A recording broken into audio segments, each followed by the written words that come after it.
ทุกคนเขาจะมาสรุป10 day trip ในการท่องเที่ยวฮาร์บินกันเนาะตอนนี้เขาขี่ยนต์ไซน่าอีสเทิร์นแอร์ไลน์เนาะราคา$716จากเวียงจันทร์มาลงที่เซี่ยงไฮ้เนาะ MU 283หลังจากนั้นเขาก็ต่อยนต์ไปที่ฮาร์บินเนาะจากเซี่ยงไฮ้ไปที่ฮาร์บินตอนสวย11 โมงฮอดประมาณใช้2 เวลา 2 ชั่วโมงครึ่งเนาะมอนฮาร์บินแล้วเขาก็มาเช็คอินที่โรงแรม B High เนาะตัวนี้เลยราคา$40 กว่าเนาะแล้วเขากับมันยางเลาะที่จงอย่างสตรีทเนาะตัวนี้แล้วก็ยางต่อมามันจะแมนโบสถ์ออร์โธดอกเนาะโบสถ์เซนต์โซเฟียหลังจากที่ทางเขาก็โบสถ์แล้วเขากับยางมาเทียนแมนฮัตตันแล้วก็มื้อต่อมาเนาะตื่นเช้าๆเลยพวกเขาก็ขึ้นรถไฟอยู่ที่สถานีฮาร์บินสเตชันเนาะเพื่อที่ไปลงยาบุรีใช้เวลา1 ชั่วโมง 14 นาทีเนาะฮอดยาบุรีสเตชันแล้วก็หลังจากนั้นเขาก็มาล้อท่ารถเมล์เนาะเพื่อที่รถเมล์ต่อไปที่หมู่บ้านสโนว์ทาวน์เนาะใช้เวลาอยู่ประมาณ2 ชั่วโมงครึ่งเนาะมาฮอดไซน่าสโนว์ทาวน์แล้วก็ซื้อปี้เข้ามาในหมู่บ้าน$155ต่อคนแล้วก็มาเช็คอินที่โรงแรมตัวนี้เนาะราคา$138เนาะตัวนี้ซื้อเสียงเนาะโรงแรมซื้อเสียงเป็นโรงแรมที่ดีหลายได้รายการเขาเจ้าบริการดีตอนแรงพวกเขาล้อลินอยู่ที่ไซน่าสโนว์ทาวน์เนาะนี่เป็น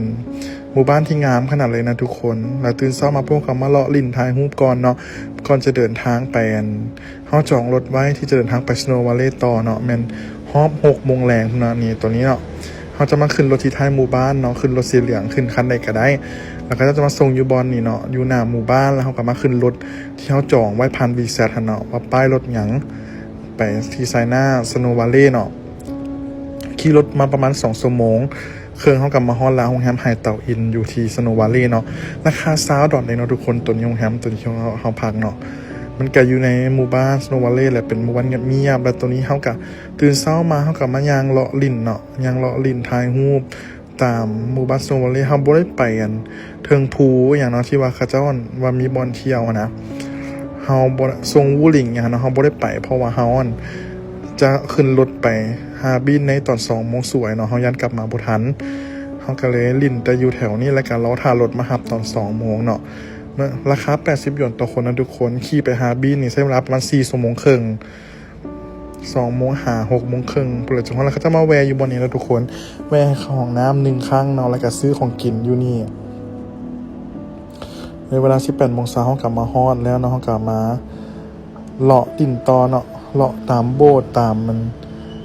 อย่างต่างๆขนาดแล้วมื้อต่อมาวันนี้พวกเขากลับมาเลาะที่ห้างพักสั้นเนาะเพื่อมาซื้อเครื่องเลาะห้างพักสั้นแล้วพวกเขามางาน Ice and Snow Festival เนาะที่ว่าทรงหัวรีเวอร์ตัวนี้มันเข้าฟรีเนาะบ่ได้เสียเงินแต่ว่าเขาต้องไปเซากงเบ่งมัน60 หยวนเพื่อเอามาขี่ลิ้นแต่สิราคาพายขี่ลิ้นกิจกรรมเนี่ยก็ต้องจ่ายเงินอยู่ตัวนั้นนะเนาะอันนี้บ่ได้เสียค่าเข้าก็ต้องเฮ็ดตัวเป็นลานน้ำแข็งเนาะที่ว่าหน้ามันเป็นน้ำแข็งเขาจะออกมาเฮ็ดเป็นร้านกิจกรรมลิ้นนึงได้เลยโคตรคักเลยทุกคนอากาศเย็นสุดๆเลยติดลบ28 องศากลางคืน30 องศาเนาะหนาวจนมือแข็งเลยแหละในตอนกลางคืนนะครับงามเนาะเฮากะบัดนี้หลังจากที่ลิ้นอยู่วันนี้แล้วเฮากะย่างไปทางที่ว่าจงอย่างสตรีทเนาะเพื่อเฮาจะย่างไปที่ช็อกโกแลตมิวเซียมเนาะตัวนี้อยู่บอนจงอย่างสตรีทเลยอันนี้ค่าเข้าฟรีเนาะบ่ได้เสียเงินเนาะทุกคนนะเฮาก็มาซื้อช็อกโกแลตซิมเนาะมันก็แซ่บดีเนาะเป็นช็อกโกแลตเข้มข้นเนาะหลังจากนั้นเฮาก็มาเลาะที่อันนี้ซ็อกคอร์ทยาร์ดเนาะที่ว่าคนมักมาถ่ายรูปกันอยู่ในจงอย่างสตรีทเลยตัวนี้นะงามดีเด้ก็จะมาถ่ายรูปถ่ายหยังกันเนาะมันเป็นบอนร้านอาหารคาเฟ่อยู่ในนี่ฮะนะเป็นบอลยอดฮิตของหลายๆคนเลยแหละไผก็มาถ่ายรูปเนาะแล้วเขาก็เปิดเพลงม่วนๆอยู่ในนี้มื้อต่อมาเฮาก็ไปที่โบสถ์เซนต์โซเฟียแคทดรอลเนาะตัวนี้เฮาไปถ่ายรูปแล้วก็หลังจากนั้นเฮาก็ขี่ตี้ไปกลับไปที่โบสถ์เซนต์โซเฟียออร์โธดอกซ์เนาะตัวนี้เฮาซื้อปี25 หยวนเนาะค่าเข้าสมในโบสถ์เนาะตัวนี้นั่นในโบสถ์มันเสียเงิน25 หยวนเข้ามาก็จะเป็นเหมือนพิพิธภัณฑ์เนาะมีประวัติของโบสถ์อย่างต่างๆอยู่ในนี่เลยคนกระหลายเนาะทุกบอนเนาะหลังจากนั้นเขากับขี่ทิตตี้มาที่บอนนี่เนาะเพื่อเขาจะไปขี่เคเบิลคาร์ไปที่เกาะซันไอแลนด์เนาะเกาะซันไอแลนด์ช็อกโกแลตคาสโตเนาะขี่เคเบิลคาร์ไปกับโบโดนประมาณ15 นาทีเนาะทุกคน ข้ามแม่น้ำทรงหัวไปเนาะเขาก็จะเห็นเขาจะมีกิจกรรมย่างผ่านน้ำแข็งไปเนาะโคตรคักเลยหลังจากนั้นเขาก็ขี่ติตี้มาเนาะมาที่นี่I and Snowver เนาะตัวนี้เนาะค่าเข้าคนละ328หยวนได้ทุกคนประมาณล้านปลายกีบเนาะห้องการอยู่นี่หมดมือเลยแหละตั้งแต่สวยจนฮอตคำเลยเพราะว่ามันเลาะลิ้นทายหูทายอย่างมันกว้างแหงนะทุกคนมันกว้างแหงแล้วก็เลาะลิ้นกลัวมันสิทัวเนาะกาโดดใช้เวลาโดนเติบจนฮอตคำเลยเพราะห้องก็เลาะลิ้นอยู่แถวนี้แหละเนาะหลังจากนั้นมื้อต่อมาพวกห้องก็เดินทางไปที่อันหมู่บ้านรัสเซียเนาะทุกคนเอาวกาเมนเนอร์เนาะเขาซื้อทัวร์จากtrip.com เนาะไปขึ้นรถข้างโบเชนโซเฟียเนาะใช้เวลาประมาณ40นาทีแต่ขี่รถมาฮอดละราคาคนหนึ่ง$27นะทุกคนหรือว่า186หยวนภายในโบสถ์ภายในหมู่บ้านโมกาเมนเนอร์นี่กะงามดีเนาะจะมีโบสถ์ของนี่กะออร์โธดอกซ์แล้วก็มีคีอันนี้เนาะพวกเขาก็ไปซื้อนำทัวร์เนี่ยมาเนาะ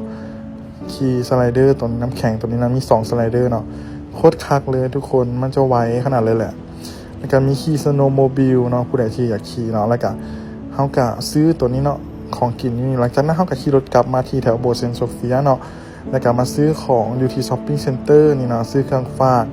ก่อนกลับบ้านเนาะเดี๋ยวตัวนี้จะเป็นเครื่องของที่เขาได้เนาะหลังจากนั้นพวกเขาก็